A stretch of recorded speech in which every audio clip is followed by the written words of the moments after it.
আজি সেই যুৱৰাজ ৰণলৈ গৈছে ইফালে হুকুম আজি যি ৰণলৈ নাযায় তাৰ প্ৰাণদণ্ড থোৱা আজি অতদিন ৰণ হ'ল দে এবাৰো জয় হোৱা বাতৰি নাপালো তুমি যোৱা হ'লে ৰণ চিয়াচি কৰিলাহেঁতেন দিয়ক তুমি ৰজা হোৱাহেঁতেন আমাৰ নিচিনা দুখীয়া নিচলা মানুহে তৎ পায় আমাৰ আকৌ ৰজা যিজন মই তাক কোৱা হ'লে তই মনে মনে ৰজাই শুনিব একো কৰিব নোৱাৰিম ৰজা প্ৰজা দেশখনেই গৈছিল ধৰ্ম কৰ্মলৈ পিঠি দিলে এই ৰণখন হ'ব পৰা যদি খাট তিয়াবলৈ পাইছো বহুত দুখ লাগে বুজিছা নহয়নো কি সেইবাবে ৰণ জিকিব পৰা নাই তাতে আকৌ ৰজা যিজন আকৌ জীয়াই খোৱা মন্ত্ৰী যিজন একেবাৰে আধা মৰা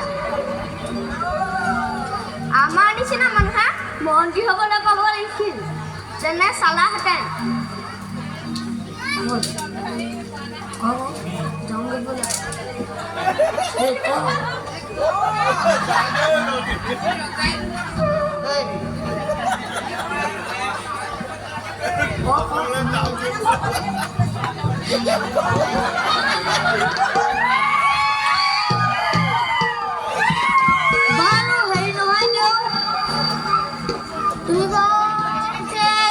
পাতিলা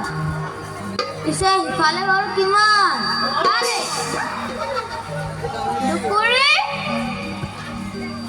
দুকুৰিটো বুজি পালো বাৰু এইটো মানেনো কি ফল মানে কি হয় হৈ আছে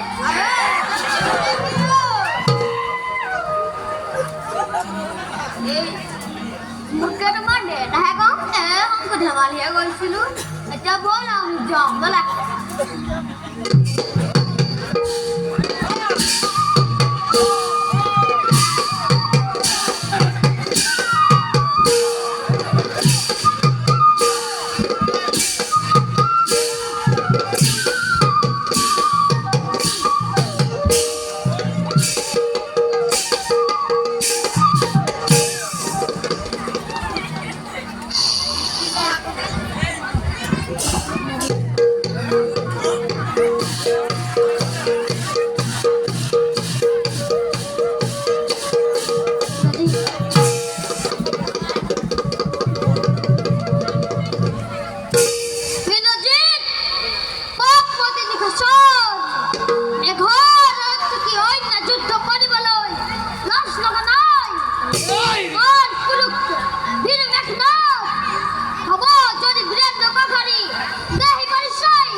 এই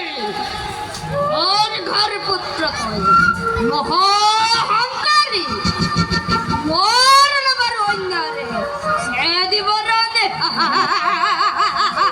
এই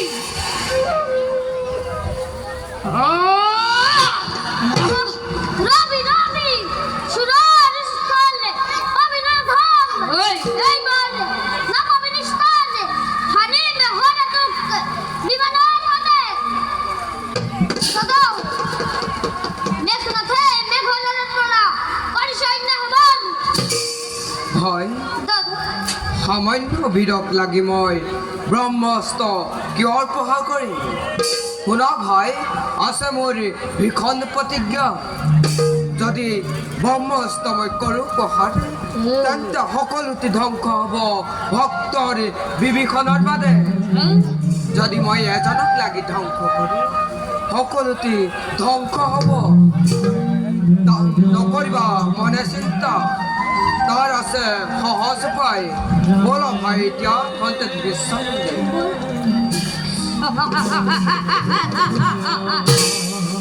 এই চিন্তা বধ করা উচিত নয়